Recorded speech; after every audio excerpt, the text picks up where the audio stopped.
Esmu Ilmārs Geige, Ventspilnieks no 1960. gadā. Viss darba mūžs ir saistīts ar Ventspili, arī ģimene. Es 90. gadā balsoju par Latvijas neatkarību, pat cik 1989. gadā tiku ievēlēts par Ventspils rajona deputātu, jo es esmu lībietis un visa mana aktīvā sabiedriskā dzīve bija saistīta sākumā ar piederību Līvu savienībai, un lielākoties lībieši dzīvoja Ziemeļkurzemes piekrastē.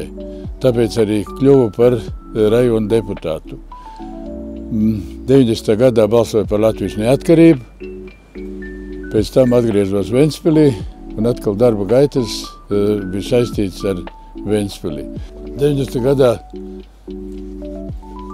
darbs bija augstākā padomē, pēc augstākās padomes 93. gadā tika uzaicināts Tieslietu ministrijā par nacionālu lietu nodaļas vadītāju. Saistībā tas bija ar to, par cik es nodarbojos ar minoritāšu jautājumiem.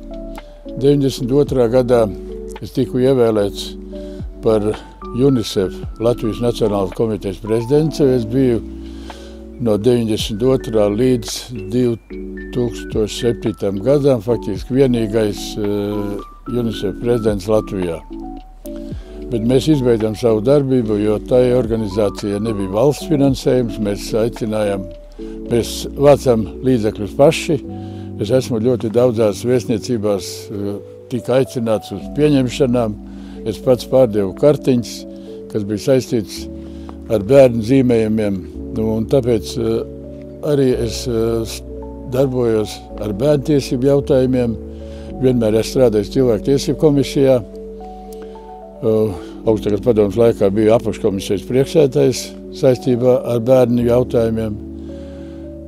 7. saimā strādāju, tur es biju pieprasījuma komisijas priekšsēdētājs. Ventspils, man, kā jau es teicu, saistās ar savu darba dzīvi, ar ģimeni. Ģimene tika nodibināta Ventspilī. Bērni man mācījās Ventspils skolās, apmeklēja Ventspils bērndārzu. Tagad arī mazbērni ir saistīti ar Ventspili. Man mazbērni mācās Ventspils 4. vidusskolā. Es, cik iespējams, esmu centies apmeklēt skolas un stāstīt par to, ko mēs izdarījām 90. gadā. Jo es uzskatu, ka 90. gadā izdarītais ir jābūt ļoti atbildīgam arī Ventspils visiem iedzīvotājiem. Es vairāk reizes esmu centies iedibināt Ventspils pilsētā kādu ielu vai laukumu, kas tik saistīts ar neatkarību. Un tagad es nekad neapstāšos pie tās jautājuma atrisināšanas, kad, piemēram, lielais laukums ir jānosauc par neatkarības laukumu. Mēs varam likt iedzīvotājiem veikt aptauju, lai šo jautājumu atrisinātu. Es domāju, ka to mēs būsim tikai ieguvēji. Mums katram būs kaut kāds lepnums par to, kādā valstī mēs dzīvojam. Ne viss varbūt tiek izdarīts un ir izdarīts, tāpēc man ļoti sāp jautājums par to, ka ziemā es esmu kājām gājējis. Nekad nebraucu ar automašīnu, tikai man pašam nav. Un tad, kad es eju pa trotuāru, kurā ir arī riteņbraucējiem, tad es nekad līdz šī diena neesmu sapratis, kāpēc riteņbraucēju puses ir nobraukt ar traktoriņu notīrīt, bet tur, kur klibo gājēji un līdz sevišķi vecie cilvēki, tur iela nav notīrīta. Notīrīts ielas ir pie dzīvojamām mājām, tur, kur katrs privātīpašnieks notīra savu trotuāru, bet ielās, kas nav piederīgs dzīvojamām mājām, viņš ir nesatīrīts. Es nedomāju, ka pilsēta nevar atļaut līdzekļus tik daudz, lai varētu tas tīrītājs nobraukt pa ielas abām pusēm. Ja nav līdzekļu, es domāju, ka mums ir pietiekoši liels aparāts domē, kas varbūt arī ir jāpārskata, un ar lielām algām. Es nedomāju, ka mēs esam tik maz cilvēku pilsētā, kad ir apmēram 32 000, ka mums ir jābūt tik lielai domas darbinieku skaitam, mēs droši vien varam kaut ko optimizēt. Man ļoti sāp sirds par to, ka kāda bija osta kādreiz un kāda viņa ir tagad. Es šeit nesākšu analizēt, kas ir vainīgs, bet es domāju, ka mēs visi zinām un redzam no to, kādas institūcijas darbojas un kur aizgāja nauda no ostas līdzekļiem.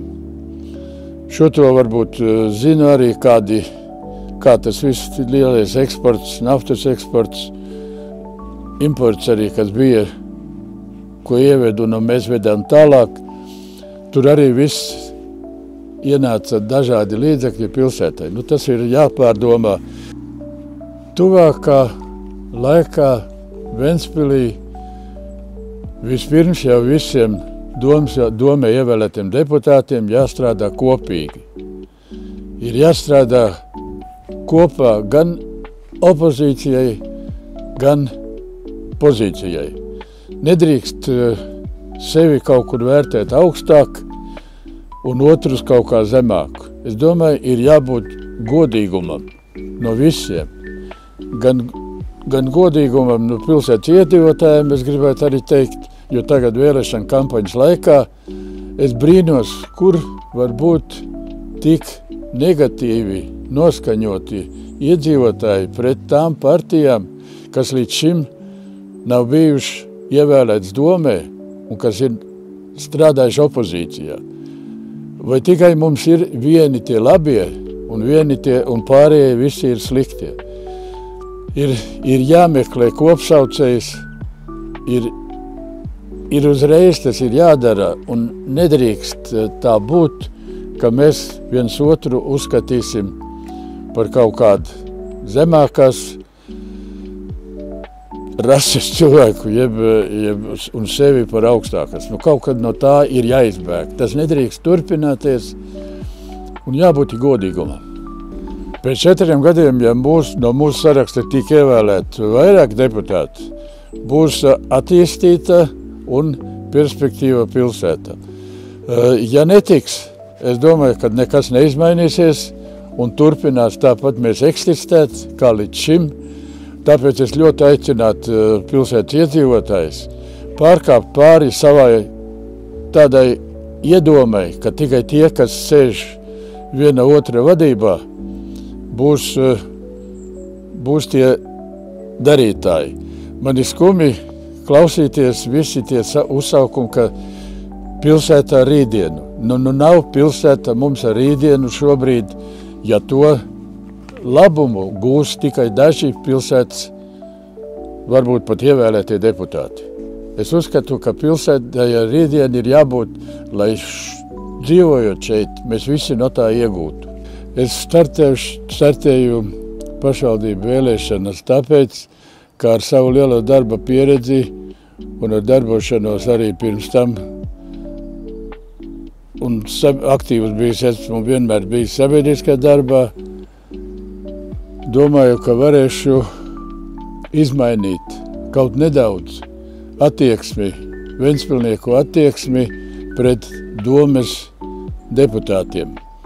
Jo tikai tad, ja mēs strādāsim visi kopā, gan vēlētājs, gan deputāts, mēs varēsim sasniegt pilsētas uzplaukumu. Es esmu par to, ka deputātiem ir ne tikai jāsēž kabinetā un ir jārīko pieņemšanas, kurā varētu tikties ar pilsētas vēlētājiem, iedzīvotājiem, kas varētu pateikt, kas mums ir uzlabojams, kas mums ir darāms, ko mēs darām nepareizi. Tikai tā mēs varam sasniegt kopīgo mērķi.